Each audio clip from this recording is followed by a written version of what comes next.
Is it time for Lost Highways? Yes, Lost Highways time. I've got to find the Lost Highways music, which I always seems to. Here we go. Now, before I cue it up, I'm going to have a. I still missed that one with the panpipes. Oh, hang on. This might be coming now.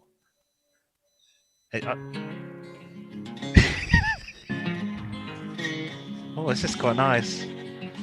Slide.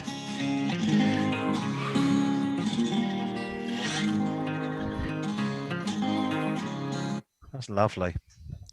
It is, of course, time for the Lost Highways, the section of the show where our listeners emails in and give us their favourite roads and the reasons why they love them. It could be a quite coastal road that leads down to the sea, or alternatively, it can be a straight 2-lane blacktop that leads to infinity and invites you to come the pedal to the metal. Whatever your poison is, let us know your perfect driving road here on Car-Boyz with the details. Ricardo. Email Car-Boyz at car-boys@outlook.com. Facebook, Car-Boyz, boys always with a Z, at Car-Boyz 4 Zs. Twitter, Car-Boyz at car_boys with a Z. Instagram at car_boys with 3 Zs. Don't forget to like and subscribe to our podcast on the old YouTube, mainly on the old YouTube. And click that notification bell as well. Yeah. Apparently, that's make it what you have to tell ring. people. I don't know why you do. I'm not really up on the old internet thing. I'm just a broadcaster. It sort of does itself. Getting in touch this week is Bourbon Cream 45, who says, "Dear Car-Boyz, one of my favourite drives is in the wine region of Italy, Chianti. If you prefer driving on flat roads, then the Giania Road is also known for the wine road. Is best choice in Italy, located between the medieval cities of Florence and Siena, in the region of Tuscany. The 60, yes, I know them well. The 60-kilometer Strada Regional 222, as it's known, crosses the Chianti wine region, passing through the stunning hilltop villages, vineyards, and cypress tree groves. The route is great for speed freaks. Shh, don't tell everyone. Although be sure to book up a few hotels where you want to enjoy the local vineyards, who usually have some of the world's best wine on offer. It takes roughly 1.5 hours to cross. And is paved, and the paved route. So please check the speed limits. He says, "There you go." The Italians, Italian policemen, as long as you drive a very nice car, will let you get away with murder. They will watch you drive along. Yes. If you're driving down if you are driving down here in a Ferrari and the cops pull out, they'll go "Avanti, avanti, avanti," because they want to see how fast the car goes, especially in an Italian car. That's not from personal experience because I've never driven a Ferrari, but I've seen it. I've seen that they can do that. Meanwhile, we get an email from Castlemaine 4X, mate, from Hobart, Australia, which, if you are watching around the world, is a type of beer from over here. I think in Australia it's Castlemaine. They don't drink it.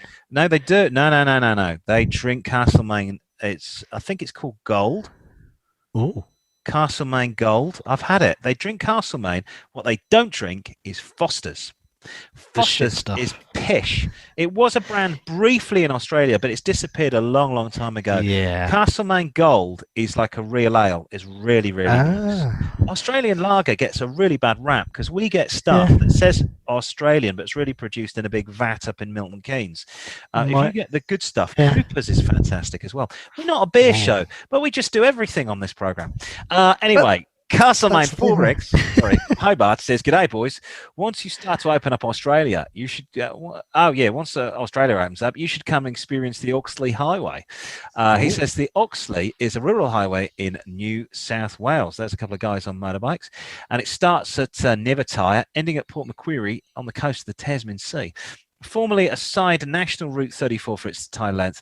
However, during the 2013 route of west of Coonabarabran, it was decommissioned and some of it signed to the B56 as part of the new system of alphanumeric route markings in New South Wales. This fine driving road stretch is 653 kilometres into central New South Wales. I feel like I'm on Young Doctors. Taking it to arid plains, fertile farmland, luscious forests and much more. What do you mean Shane didn't come home? It's country practice. A country practice. There's something wrong with the kangaroo. I'm not sure. Let's call him the Dingo Doctor. It's a fantastic for testing yourself and your car on a fun and twisting route. If based in Sydney, it's well worth making a weekend drive of the Oxley, staying overnight in one of the many pubs and homestays which dot its path. Cool. About 45 kilometres of the Yarovich to Wachop section is unfenced, and livestock cattle may be encountered there, so careful. Along the other wild highway animals on the highway, kangaroos the most likely to be spotted, but wombats and other marsupials may well be found. I have driven in Australia. The roads are pretty empty, but, and like J-Lo, it's a nice big but. You've got to be really careful, because I was driving in Queensland and I'm motoring along, I think in a Daihatsu, and I'm looking at all these rabbits. Okay, all those rabbits look really big, that are racing alongside the car. Then suddenly worked out I've got my distances slightly wrong, and they were kangaroos. Ooh. And certainly when you get up to Queensland, almost every car has got what they call rhubars on the front, because you do hit. And that's like hitting a deer, and that could be a right. Don't want to hit Skippy, mate. What's that? Oh, you shouldn't have jumped out of my effing car, you stupid bastard marsupial. As you hit him with the lug wrench. Just die. Yeah, so just be careful driving around. But Australian roads are lovely. They're very smooth. They're very well maintained. Nice. I found driving in Australia an absolute pleasure. It's the best place I've ever driven in the world. It really is. I think I did about 600 kilometres from Melbourne all the way down to Phillip Island, and then along towards along the coast, going west towards Adelaide, but not all the way to Adelaide. That would have been a long journey. But I did that for a few days, and the driving was just fantastic. You just sit there and nice.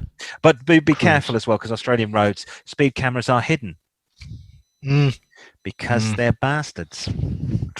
Yeah, hide the speed cameras so you can get home and find. You've got lots of fines. Mind you, if you're a tourist, fuck it, who cares? My brother once got a ticket in New Zealand. He hired he lives in Australia. He hired a camper van, and he was really tired, and he parked the wrong way. So he parked with the lights facing.